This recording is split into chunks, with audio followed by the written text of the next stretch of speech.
To my channel doctor nomad explorer. कैसे हो आप सब? Hopes you doing good. तो ये रही डिटेल वीडियो, टीज़र आप लोगों ने देख लिया होगा। इस डिटेल वीडियो में जो जो हमारे पास इन्फ्लुएंसर ब्लॉगर्स थे, सबसे पहले उनकी पिक्चर्स आप लोग देख लिए with detailing. Each and everything मैंने शेयर कर दी है। बिफ़ोर गोइंग ओवर देयर मुझे भी कोई आइडिया नहीं था कौन कौन हमारे साथ था, वहाँ पहुँच के भी मुझे कोई आइडिया नहीं हुआ। हमारे साथ हैं और वो आज अपनी व्लॉगिंग जर्नी स्टार्ट करने वाली हैं। तो लेट्स सी कि आज उनका व्लॉग कैसे बनता है। मैं आपको डिस्क्रिप्शन में उनका लिंक दूँगी, आपने लाजमी उनको सब्सक्राइब भी करना है। एंड अच्छी वीडियो रीच होगी ना, उसको गोल्ड रिंग मिलेगा। आपको पहले बताना चाहिए था, मैंने ग्रुप में बताया था कि गोल्ड रिंग। हम प्लान करके आते हैं गोल्ड अरे रिंग। वाह वाह वाह वाह वाह, इधर देख। बोलो। अस्सलाम वालेकुम, रवाना, हाउ आर यू? ये है मेरे साथ फ्रेंड्स और मुझे आज बहुत अच्छा फील हो रहा है कि फर्स्ट टाइम मैं इतनी अच्छी फ्रेंड्स के साथ मिली हूँ और माशाल्लाह से इनसे बात करके इतनी खुशी हो रही है और इतना कुछ जाने को मिल रहा है ना। और मैं इनको देखी कह रही हूँ कि I want to be like her. माशाल्लाह से शी इज़ अ माशाल्लाह से देखो हमारी पाकिस्तान में बिजनेस वुमेंस भी हैं और इनसे मैंने ओवरऑल पूछा है कि आपने अपने बिजनेस का स्टार्टअप कैसे किया है, आप कैसे आगे बढ़ी हैं।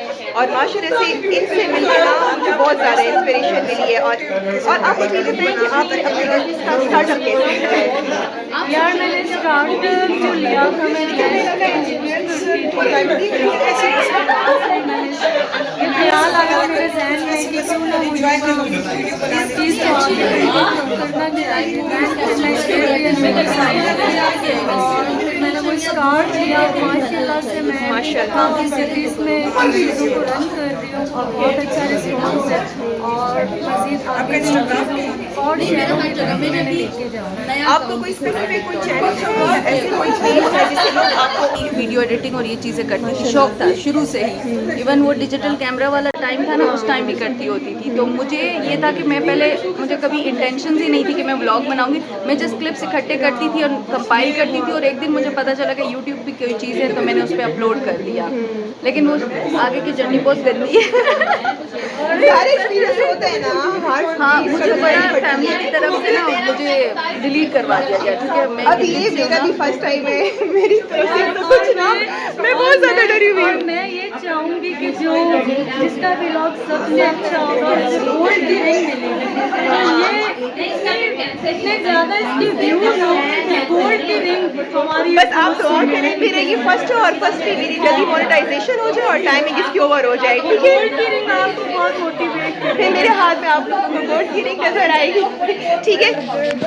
अच्छा, आप क्या बता रही थी? मैं ये बता रही थी कि फैमिली की तरफ से बड़ा मुझे जो है क्या कहें सपोर्ट नहीं किया। उन्होंने बहुत तंग किया एंड मुझे डिलीट करना पड़ा। तकरीबन 3 साल तक मैं अपलोड करती थी, फिर डिलीट करती थी। और फिर फीलिंग्स का तो मुझे याद भी नहीं है कि मैंने किस तरह से किया था। बट ये कि स्टार्ट में मुझे बहुत, अभी भी इवन बहुत मसले होते हैं। मैं कोई भी कंटेंट अप्रूवल के बगैर अपलोड नहीं कर सकती, इसलिए भी मैं यूट्यूब पे थोड़ा कम हूँ। मैंने बाकी इंस्टाग्राम लेकिन चैनल तो आपको माशाल्लाह है ना, चल रहा है, मोनेटाइज्ड है, उसमें पैसे आ रहे हैं। बट मैंने न्यू ब्लॉग्स अपलोड करना छोड़े। अभी मैं शिना, मेरी लैंग्वेज है, उस पर मैंने नया चैनल स्टार्ट किया। मैं उस पर कंटेंट अब डाल रही हूँ, शिना ज़बान में। तो आपकी मोनेटाइजेशन कितने टाइम में हो गई? यार देखो, मैंने आपको बताया ना, मैं कंसिस्टेंट नहीं थी। मेरी फैमिली की तरफ से बड़े इश्यूज़ थे, फिर मेरा ख़ानदान भी ऐसा है। तो मुझे लाइक अगर मैं 2019 से मैंने कंसिस्टेंट रही हूँ तो मेरा जाके 2020 में जाके नहीं हुआ था। लेकिन ये नहीं है, मतलब मेरा ना, आप अगर 6 माह भी लगातार अच्छे से कंटेंट डाल रहे हो ना और क्या कहते हैं रीच स्किप नहीं करे कोई भी टाइम, तो आपका हो जाएगा मोनेटाइज। कंटेंट अच्छा है, बहुत ज़रूरी है। कंटेंट के लिए कंसिस्टेंट होना बहुत ज़रूरी है। अगर नहीं होते तो डालना चाहिए। ठीक है। तो माशाल्लाह से मैं इनको भी लूँगी इस चीज़ में। अस्सलाम वालेकुम, कैसी हैं आप? ठीक ठाक। आप मुझे बताएंगे कि आप प्यारी लग रही है, बहुत खूबसूरत लग रही है, अच्छी लग रही है। ये थोड़ी अच्छी लग रही है, बहुत प्यारी लग रही है, लेकिन थोड़ी सी अनकंफर्टेबल। ये उधर जाके ना हम इनसे अच्छी खासी गपशप लगाएंगे और लेंगे। और ये मेरी फ्रेंड है, ठीक है। आप मुझे प्लीज़ सपोर्ट करें, लाइक करें, सब्सक्राइब करें और मेरा चैनल जल्दी से मोनेटाइज हो जाए। इसके साथ में और अच्छा कंटेंट लेके आ जाऊँगा, ठीक है। Thank you. अब मुझे टेक्स्ट कर देना।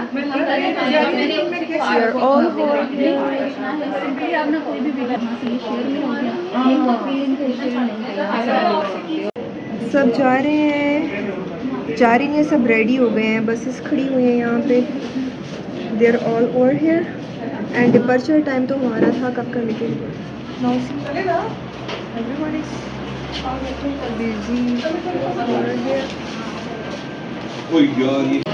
सो आज हम एक दिलचस्प सफ़र का आगाज़ कर रहे हैं। इस वक्त हम G11 मरकज़ से रवाना हो रहे हैं, जहां तमाम ब्लॉगर्स, इन्फ्लुएंसर्स, मील ब्लॉगर टूर्स के साथ इकट्ठे हुए हैं। हमारे सामने 3 कोचेस खड़ी हैं और सब शुरा जोशो खरोश के साथ अपनी नशिस्तें संभाल रहे हैं। आज की ये जर्नी सिर्फ एक सफ़र नहीं बल्कि नई जगहों, खूबसूरत मनाज़र, यादगार लम्हात और बेहतरीन लोगों से मुलाकातों का एक शानदार तजुर्बा होने वाला है। तो हमारे साथ आज जुड़े रहिए क्योंकि हम आपको इस पूरे सफ़र की हर ख़ास झलक दिखाएंगे। चले बिस्मिल्लाह करते हैं और अपनी जर्नी का आगाज़ करते हैं। और जी आखिरकार सब लोग बस में बैठ चुके हैं और अपनी अपनी पसंद की सीटें संभाल चुके हैं। किस्मत का हाल ये है कि मुझे मिली है सबसे आखिरी सीट। पता नहीं ये VIP सीट या फिर सस्पेक्शन टेस्टिंग जोन, लेकिन आखिर चलो एडवेंचर तो यही है, यहीं से शुरू हो जाते हैं। देखते हैं सफ़र में ज़्यादा मज़ा आता है या हर स्पीड ब्रेकर पर हम हवा में ज़्यादा उड़ते हैं। दुआ में याद रखिए और बस हमारे साथ जुड़िए रहिए क्योंकि ये सफ़र यादगार होने वाला है। जैसे ही सफ़र शुरू हुआ बस का माहौल फ़ौरन म्यूज़िकल शो में तब्दील हो गया। किसी ने गाना छेड़ा, किसी ने कोर्स लिया और मैं चूँकि सबसे पीछे वाली सीट पे थी इसलिए पूरा मंजर फ्रंट लोग से इंजॉय कर रही थी। ऐसा लग रहा था जैसे मैं कॉन्सर्ट नहीं बल्कि इस शो की जज बनी बैठी हूँ।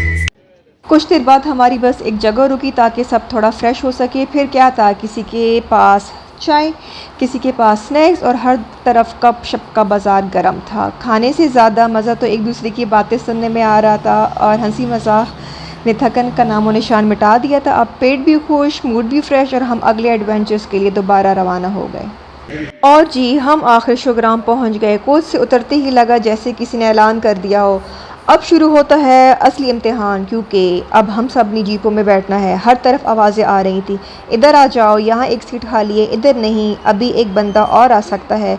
हम सब इतने कंफ्यूज थे कि कुछ देर के लिए तो लग रहा था जीप में बैठना आसान है या रियाजी का पेपर हल करना आसान है।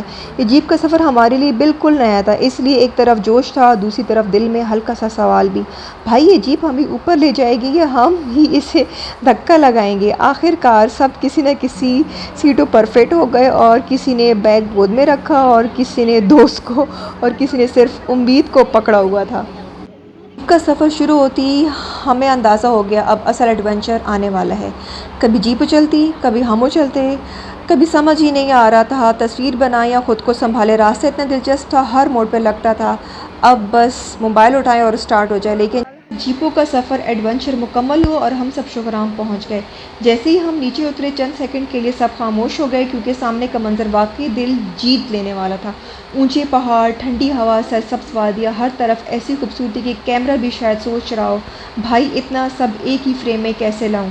फिर अचानक से सबको याद आया कि हम ब्लॉगर्स हैं, बस फिर क्या होना था। हर तरफ मोबाइल ऑन, कैमरे और रिकॉर्डिंग शुरू हो गई। कोई पहाड़ों के साथ पोज दे रहा था, कोई हवा में हाथ फैलाकर फेमस सीन बना रहा था और कुछ लोग तो ऐसी वीडियोस बना रहे थे जैसे पूरी वादी इन्हीं के इंतज़ार में सजी हुई हो।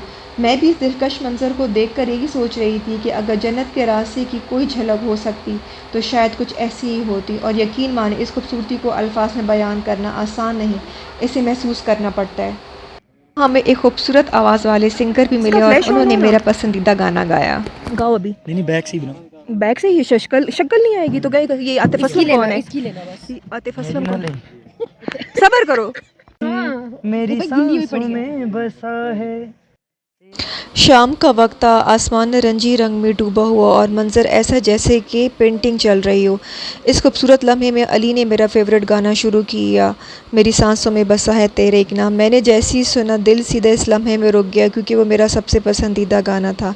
लेकिन हम मुकम्मल गाना नहीं गा सकते, कॉपीराइट का मसला आ जाता है। पीछे हमारी फ्रेंड्स मुसलसल हंस रही थी, कभी हमारी आवाज़ पर, कभी हमारे एक्शंस पर और कभी इस खूबसूरत माहौल पर। सब कुछ इतना अच्छा और अलग लग रहा था। वक्त भी हमें देखकर आहिस्ता हो गया था। रात को जब सब लोग बॉनफायर की तैयारियों में मसरूफ़ थे, तो हमारी टीम में अचानक शॉपिंग की रूह पैदार हो गई। एक बहन को अपने भतीजे और भांजे के लिए कुछ ख़रीदना था, किसी ने शॉल पसंद करनी थी और किसी का मकसद सिर्फ बाज़ार घूमना और रेट पूछ कर वापस आ जाना था। बस फिर क्या था, हम भी निकल पड़े शुक्रान के बाज़ार की सैर करने। रास्ते में हंसी मजाक तस्वीरें, हर दुकान पर ये जुमला ज़रूर सुनने को मिलता था, बस देख रहे हैं अभी आते हैं। कुछ शाल ओढ़कर आईने में ख़ुद को देख रहा था, कोई छोटे बच्चों के कपड़ों में इतना मगन था जैसे अपनी ही शॉपिंग कर रहा, और बाकी सब मुफ्त के मुशीर बनकर हर चीज़ पर राय दे रहे थे। असल मज़ा तो ख़रीदारी से ज़्यादा एक दूसरे की टांग खींचने में आ रहा था। आखिर में कुछ लोगों ने शॉपिंग की, कुछ ने सिर्फ तस्वीरें बनाई, लेकिन सब अपने साथ ढेरों हंसी और ख़ूबसूरत यादें ज़रूर लेकर वापस आए। बैंगल्स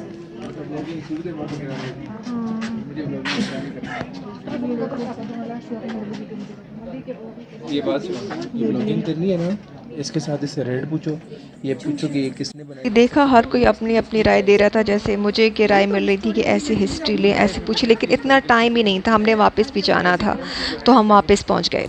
हम पहुंचे तो माहौल तैयार था और कुछ फ़नी बातें हो रही थी, आप ही सुनिए। तो कहते हैं आप सब लोग हर खैरियत से पूछेंगे। देखो इस्माइल भाई हमें इस्लामाबाद से यहाँ लाया हुआ, रूम भी नहीं मिल रहा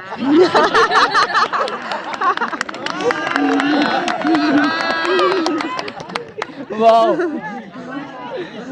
कमरे में आज बंदा सोया हुआ इस्माइल भाई से दरख्वास्त करता हूँ इस तरह मदद ना करें। बहुत बहुत शुक्रिया, तो यहाँ पर अली और शान ने मेरे बहुत ज़्यादा परसुएड और स्टार्ट करने पे थोड़ा सा गाना सुना दिया। इसी रात हम शुक्रान में थे, ठंडी हवा, खामोश माहौल और एक अलग ही सुकून।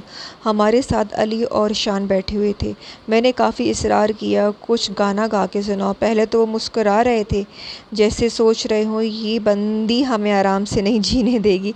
फिर आखिरकार मेरे परसुएड करने पर उन्होंने गाना शुरू किया, और सच बताऊँ वो लम्हा वाकई कमाल था। इनकी आवाज़ इतनी खूबसूरत और इतनी दिल को छू लेने वाली थी कि पूरा माहौल बदल गया। एक दोस्त आयशा से बोला, भाई ये बॉनफायर नहीं, लाइव कॉन्सर्ट है। दोनों की आवाज़ें बहुत अच्छी थी, बस मसला ये था कि बेचारों के गले थोड़े ख़राब थे, लेकिन इसके बावजूद उन्होंने एक लम्हा भी किसी का दिल नहीं तोड़ा। बस हमारी फरमाइश पर वो गाते रहे और हमारा दिल रखते रहे। खाने के साथ इनका गाना चल रहा था तो पूरा माहौल बदल गया। जहाँ भी नज़र जाती लोग खामोश होकर बस इन्हें गौर से देख रहे थे। इनकी आवाज़ में ऐसा जादू था कि सबकी तवज्जो खुद ब खुद इनकी तरफ खींच रही थी। रात का वक्त था और शुक्रान की वादी में एक अलग ही दुनिया बस रही थी। ठंडी हवा चल रही थी, बोनफायर की आग जल रही थी और हर तरफ एक हल्की सी सुनहरी रोशनी फैली हुई थी। ऐसा लग रहा था जैसे फितरत ने खुद इस रात को ख़ास तौर पर सजा दिया हो। कैमरा के बैकग्राउंड में सब लोग आहिस्ता आहिस्ता इस जगह पर इकट्ठे हो रहे थे। कोई लकड़ी डाल रहा था, कोई आग के गिर्द बैठ रहा था और कोई सिर्फ इस खूबसूरत मंज़र को खामोशी से देखकर अंदर ही अंदर मुस्करा रहा था। और फिर जैसे ही माहौल सेटल हुआ, सिंगर्स ने माइक संभाला। रात अचानक एक छोटे से कॉन्सर्ट में तब्दील हो गई। पहला गाना शुरू हुआ तो सब ने तालियां बजाईं। कुछ लोग फ़ौरन साथ साथ गुनगुनाने लगे। दूसरे गाने पर कुछ लोग अपनी कुर्सियों से उठकर हल्के हल्के डांस मोड में आ गए। तीसरे गाने पर तो माहौल मुकम्मल लाइव कॉन्सर्ट वाइब बन चुका था। कोई मोबाइल की फ्लैश ऑन करके वीडियो बना रहा था, कोई झूम रहा था और कुछ लोग ऐसे एक्सप्रेशंस दे रहे थे जैसे वही इस गाने के असल गुलकार हो। एक बंदा तो इतना एंजॉय कर रहा था कि लग रहा था अगला ही गाना वो खुद शुरू कर देगा और बाकी सब इसके फीचर्स के इंतज़ार में होंगे। इसी दौरान किसी ने कहा, यार ये तो बॉनफायर नहीं पूरा फेस्टिवल लग रहा है। और वाकई माहौल इतना जानदार था कि वक्त का एहसास ही ख़त्म हो गया था। सिंगर्स के गानों के साथ साथ लोग तालियां, सीटियां और हंसी मजाक में पूरा साथ दे रहे थे। हर गाना पिछले से ज़्यादा एनर्जी लेकर आ रहा था और हर बार माहौल मज़ीद गर्म हो जाता था। बॉनफायर से ज़्यादा लोग ख़ुद गर्म हो रहे थे। कुछ देर बाद जब गाने अपनी पीक पर पहुँचे तो अचानक एक नया सेगमेंट शुरू हुआ, डार्क सीक्रेट का। हर कोई एक दूसरे की तरफ ऐसे देख रहा था जैसे कह रहा हो, मेरी बारी ना जाने कब आएगी, प्लीज़ मेरी बारी ना आए। किसी ने छोटा सा राज बताया तो पूरा ग्रुप हंस हंस कर लोटपोट हो गया। किसी का राज इतना फ़नी था कि बार बार रिपीट हो रहा था और हर बार पहले से ज़्यादा हंसी आ रही थी। यही वो लम्हा था जहाँ दोस्ती भी स्ट्रॉन्ग हो रही थी और जोक्स भी डेंजरस लेवल पर जा रहे थे। इस दौरान पिछले से बारबेक्यू खुशबू ने सब कुछ दोबारा रियलिटी में वापस ले आया। ग्रिल चिकन सिजल कर रही थी, धुआं उठ रहा था और हर कोई अपनी अपनी प्लेट लेकर स्ट्रेटेजिक वेटिंग मोड में था। कुछ लोग बारबेक्यू के साथ ऐसे खड़े थे जैसे कोई मिशन एग्जीक्यूट कर रहे हो। किसी के हाथ में प्लेट, किसी के हाथ में कोल्ड ड्रिंक और किसी के हाथ में बस भूख का सब्र ख़त्म होने वाला एक्सप्रेशन। साथ में ताज़ा सलाद, ठंडी कोल्ड ड्रिंक्स और मुख्तलिफ खाने मेज़ पर सजे हुए थे। हर कोई अपनी अपनी पसंद के मुताबिक एंजॉय कर रहा था और साथ साथ में कहानियों, जोक्स और मेमोरीज़ का तबादला कर रहा था। ये सब कुछ इतना स्मूथ और नेचुरल लग रहा था जैसे वक्त ने कह दिया हो, आज मैं भी आपके साथ बैठता हूँ। बातें, हंसी मजाक, खाने, मौसीकी के दरमियान पता ही नहीं चला वक्त कैसे 2 से ढाई बजे का हो गया। आखिर में सब थक गए तो आगे गिर्द एक खामोश सा लम्हा आया, लेकिन वो खामोशी भी खुशी से भरी हुई थी। रात के 2:30 बजे सब सो गए और फिर जब सुबह उठे तो पूरा ग्रुप अभी नींद के नशे में था, मगर एडवेंचर्स ने हमें जगाए रखा था। यार वाकई हम उठ रहे हैं या भी ख्वाब चल रहा है, किसी ने आहिस्ते से पूछा। दूसरा बोला, ख्वाब नहीं भाई, ये तो फेरी मेडोज़ का अजाब शुरू हो गया है। हम सब तैयार होकर निकले और रात अभी भी पूरी तरह जाग रही थी। सितारे ऐसे लग रहे थे जैसे आसमान ने LED लाइट्स लगा रखे। नहीं जी, सितारे नहीं थे, सूरज निकला हुआ था। जीप में सवार हुए तो असल एडवेंचर शुरू हुआ। रास्ता ऐसा था कि दिल हर मोड़ पे कह रहा था, या अल्लाह आज बस खैर ही करना। ड्राइवर भी समझदार था, मगर जैसी घबराहट बढ़ी उसने जीप को ऐसे स्टार्ट किया जैसे रेस लगा रहा हो। पीछे से आवाज़ आई, भाई ये जीप है या रोलर कोस्टर। रास्ता ख़तरनाक था, एक तरफ गहरी खाइयाँ, दूसरी तरफ पहाड़ और बीच में हमारी दुआएं और हंसी दोनों चल रही थी। कुछ देर बाद जब हमने ऊंचाई पकड़ी तो मंजर बदल गया। हर तरफ सब्ज़ पहाड़, बर्फ़ की झलक और हवा ऐसी ठंडी जैसे किसी ने फ्रिज का दरवाज़ा खोल दिया। और फिर हम पहुँचे इस जन्नत जैसे मकाम पर जिसे लोग कहते हैं फेरी मेडोज़। वहाँ जाकर सब खामोश हो गए। फिर एक दोस्त बोला, यार अगर ये जन्नत नहीं तो फिर जन्नत ने अपना एड्रेस बदल लिया है। एक और ने सेल्फ़ी लेते हुए कहा, मैं यहाँ आया हूँ, ये मंज़र मेरे अंदर आ गया है। बीच में हम हाइकिंग कर रहे थे, थक गए थे तो बैठ गए थे और किसी ने कहा, अगर जन्नत में भी चढ़ाई है तो मैं वहाँ पे ज़मीन पर ही ठीक हूँ। लेकिन हकीकत ये थी कि थकन के बावजूद दिल खुश था, क्योंकि ऐसे सफ़र सिर्फ जगह नहीं बदलते, इंसानों को भी बदल देते हैं। फिर हम सिरी पहुँचे तो वहाँ का मंज़र एक अलग ही मंज़र पेश कर रहा था। एक तरफ बादल, दूसरी तरफ पहाड़ और दरमियान में एक झील। हम सिरी की खूबसूरत मकाम पर पहुँचे थे और सब मकाम एंजॉय कर रहे थे। वहाँ हमें एक न्यूज़ एंकर मिले, सैयद अली नकवी। हमने मौका ज़ाया नहीं किया और फ़ौरन उनसे छोटा सा इंटरव्यू ले लिया। जी, तो हमारे साथ हैं सैयद अली नकवी। कैसे हैं आप? गुड, आप कैसे हैं? ठीक ठाक हैं। कैसी फील हो रहा है यहाँ पे आके? मौसम इज ऑसम राइट नाउ और जो कैफियत है, जो फीलिंग वो नाकाबिल बयान है, काम अल्फाज में। अच्छा, दूसरे में मुझे आप ये बात बताएं कि आप कौन सी फील्ड से हैं? Media, I am media person, I am belongs to media field. और आप मुझे बताएं, यानी कोई और आपकी इस मीडिया फील्ड में आना चाहे तो आप उनको क्या गाइडलाइन देंगे? कोई भी मेल या फीमेल्स आना चाहे तो? मैं तो ये कहूँगा ना ही आओ तो बेहतर है। क्यों, ओवरऑल आपका एक्सपीरियंस कैसे रहा? तो जनाब, सिरी से हमारा अगला सफ़र पाई की तरफ स्टार्ट हुआ, मगर इससे पहले सिरी ने हमें एक छोटा सा एडवेंचर बोनस दिया। मैंने वहाँ घोड़सवारी की और सच बताऊँ तो घोड़ा ऐसे चल रहा था जैसे वो भी सोच रहा हो, आज मुझे भी सेल्फ़ी मोड नहीं है। मैं ऊपर बैठी थी और नीचे घोड़ा, और बीच में अपनी ज़िंदगी पर गौर कर रही थी। एक दोस्त ने कहा, भाई घोड़ा नहीं चल रहा, तुम दोनों एक दूसरे को संभाल रहे हो। कुछ देर वहाँ मनाज़र एंजॉय की, वीडियोज़ और सेल्फ़ीज़ वगैरह ली। हर तरफ सब्ज़ा, पहाड़, ठंडी हवा। और आखिरकार हम पाई की तरफ पहुंचने लगे और जैसे जैसे ऊंचाई बढ़ रही थी वैसे वैसे दिल भी कह रहा था ये सफ़र नहीं एक मुकम्मल फ़िल्म है।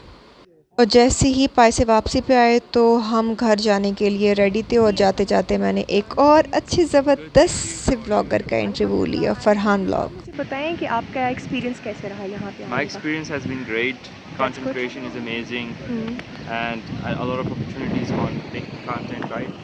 So here we are learning from each other because it's an influencers content creation gathering, and there's a lot of other fields and sectors like freelancers, marketing, and e-commerce, which I really wanted to learn. And the people that are usually in this gathering are experts in this, so I'm learning from them, and in return I'm teaching them how to make content. आप मुझे बता सकते हैं कि आपकी अपनी field कौन सी है? मैं ट्रैवल वीडियोस बनाता हूँ, जर्नलिज्म करता हूँ ज़्यादातर, but content creation in general. अच्छा, और आप क्या सजेस्ट करेंगे जो जैसे आप जिस फील्ड में हैं इसमें हमारे न्यू यंगस्टर आना चाहें तो आप उनको क्या सजेशन देंगे? उनको आना चाहिए या नहीं आना चाहिए? अगर आना चाहते हैं तो उनको क्या माइंड बना के आना चाहिए? डेफिनेटली आपको आना चाहिए क्योंकि मेरे ये सोच है कि आपने अपने कम्युनिटी को मशहूर करना है, उसको हाईलाइट करो, स्टोरी के थ्रू, कहानी के थ्रू उसको हाईलाइट करो, और आपको अपॉर्चुनिटीज़ मिलती है डिफरेंट चीज़ों पे, अपने नए लोगों से मिलने को मिल जाता है, चाहे वो मार्केटिंग फील्ड हो, ई-कॉमर्स, तो आपको सीखने का बहुत मिलता है। और इसके थ्रू यंगस्टर अपना सोर्स ऑफ इनकम जनरेट कर सकते हैं या इसको पार्ट टाइम लेके चल सकते हैं? बिल्कुल कर सकते हैं। आप जब ये स्किल सीखें तो आप दूसरों को भी सिखा सकते हैं, उसको आप चार्ज कर सकते हैं, तो ये मुख्तलिफ तरीक़ों का आप लोगों को चार्ज कर सकते हैं। अच्छा, और मेल फीमेल्स दोनों को इक्वली आना चाहिए? बिल्कुल सेम, पर ये है कि नो जेंडर डिस्क्रिमिनेशन? नहीं, जेंडर डिस्क्रिमिनेशन इस चीज़ में आती ही नहीं है ना, इट्स कंटेंट क्रिएशन। पर पाकिस्तान में कल्चर कुछ थोड़ी कंजर्वेटिव है, थोड़ी स्ट्रिक्ट है, so more hard work is expected from the female side, but generally दोनों तरफ से अपॉर्चुनिटी है। और काइंडली आप मुझे बताएंगे आपका कोई सोशल मीडिया अकाउंट है, कोई आपको अप्रोच करना चाहिए, फॉलो करना चाहिए या कोई टिप्स लेना चाहे तो आप मुझे अपने इंस्टाग्राम सोशल से मीडिया अकाउंट? मैं फरहान ब्लॉग्स के नाम से मशहूर हूँ, और यूट्यूब पे फरहान खिलजी ट्रैवल वीडियोस होते हैं, जर्नलिज्म, स्टोरी टेलिंग, कल्चर, और कभी कभार मैं सिखा भी देता हूँ और गैदरिंग्स भी करता हूँ, तो मीटअप्स पे डेफिनेटली आप हिस्सा ले सकते हैं। Thank you.